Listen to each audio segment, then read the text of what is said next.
I'm guessing you were going to tell me, and I think you're probably right when you say this, that Musk bloviating on Twitter, threatening to start another party, on and on and on, not only doesn't matter, but probably, since Donald Trump loves a fight, makes him more powerful.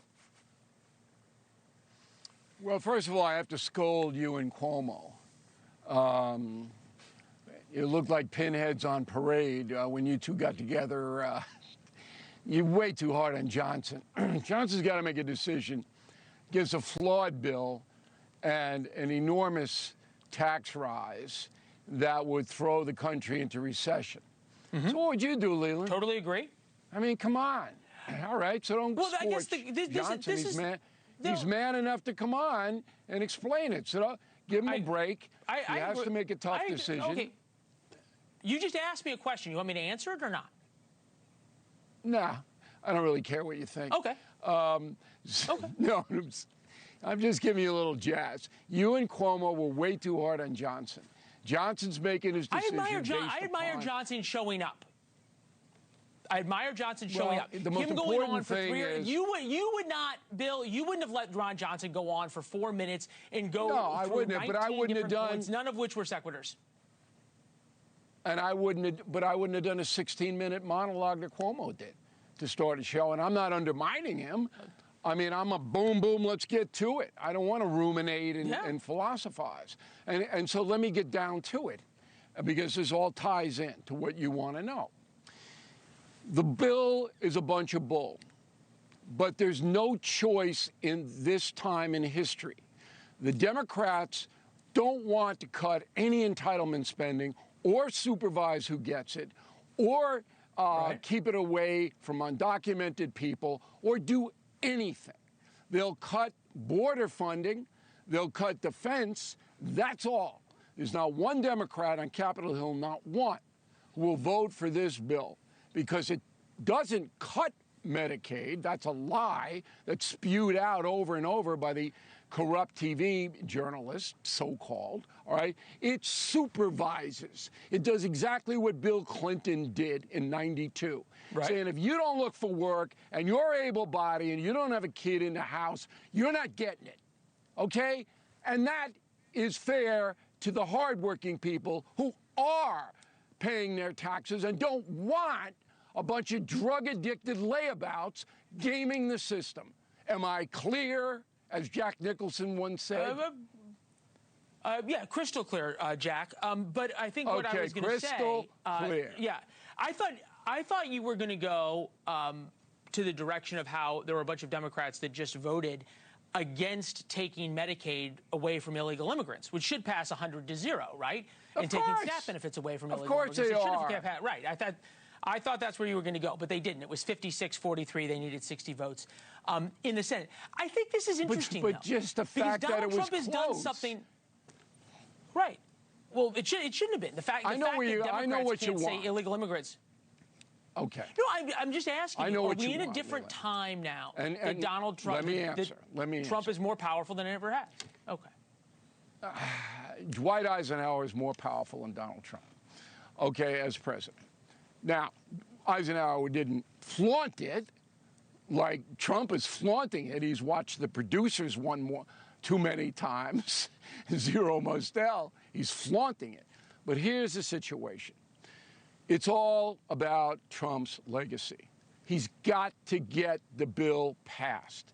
If he doesn't, there'll be a recession. He's finished. He loses the midterms. He's a failure as president. It's all on the line for him. So a guy like Tillis in North Carolina, who's afraid to come on and explain his vote, all right, the only reason he's voting against the bill is because it cuts North Carolina's tax on Medicaid down from 6 to 3.5, and Tillis wants the federal revenue to come into North Carolina.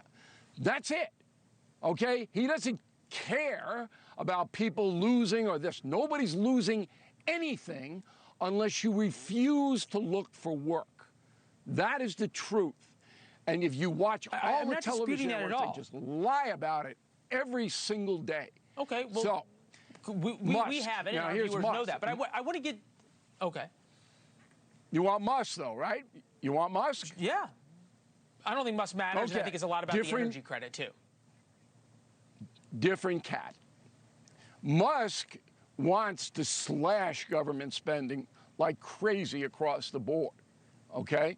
He's supremely worried about the $36 trillion debt. He wants to go in with a hammer. He believes, Musk does, that most Americans agree with him. So that don't be surprised if he starts the third party, funds it, and runs for president down the road. Don't be surprised. He can't. The mistake that I think he's making is that the liberal Democrats will never support him. I know he's born in South Africa, but he can get a surrogate in there and pull the strings. But you're right. Thank you for the correction. But the liberal Democrats do not want any control over government spending. They want to just put it on out there. Did you realize in modern times, when a Democrat has been president, that person spent twice as much on average as a Republican president? Twice as much. This is a party that doesn't care if they crater the economy because they want the government to control the economy. Okay? Bill, you so said now something I've was said my piece. at the very beginning. You said that this bill was a bunch of bunk or bull or whatever it is, which I happen to agree with. And what I would argue to you is that Donald Trump doesn't care as much about what is in the bill because, as you pointed out, he thinks this is his legacy. He wants it. The tax cuts don't expire for a couple of months, okay? As Benjamin Netanyahu once said about the Iran deal, the alternative isn't no deal, it's a better deal. And I think what I was trying to say off the top, which is I think President Trump has enough power that he kind of doesn't care what exactly is in this bill. He wants it passed, he wants his tax cuts, and he has the power, he thinks right now, to ram it through, even though the next couple of days in the House and in the Senate, my sources are telling me it's going to be very tough and require some real arm twisting, if not arm breaking, by Trump. Tell me where I'm wrong. He'll get the bill passed. He'll get it passed. Yeah, I agree. I think. I'd be willing to put money on it. But look, if I ever talk to Donald Trump again, this is what I'm going to say to him. Hey, Mr. President, how you doing? There are two ways to raise revenue to cut this $36 trillion debt. Number one, the tariff money. All the tariff money that's coming in. And remember the hysteria about the tariffs, Leland? Remember, it was going to crash the economy. And now the S&P 500 is none of that happened. Stock market's at an all-time high. We've done the story a couple times. There's billions of dollars a day coming into the United States from the tariffs. Use all of that money, all of it, to pay down a debt. And then ANWR. All the land, federal land, where oil is going to be harvested, all the profits go to pay down the debt.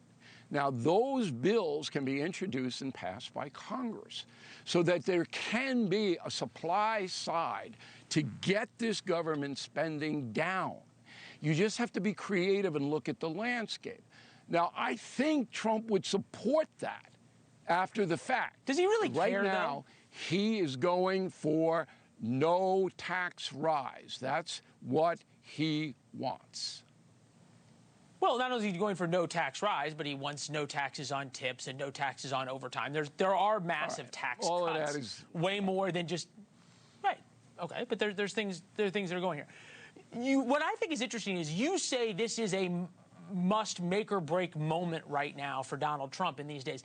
I came on the air last week and I said I have been through so many times that were make or break moments for Donald Trump. His legacy was on the line.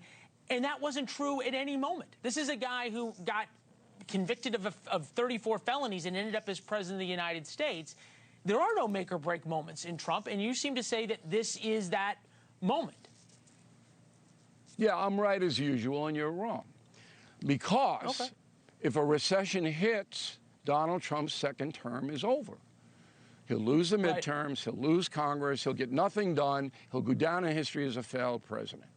So it is a make or break. Listen to the Kenny Loggins song. This is it. All right, that's where we are in history, Leland. That's it.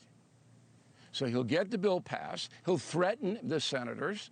He'll come to their house and douse them with his new cologne.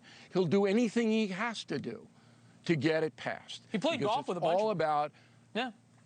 averting a recession.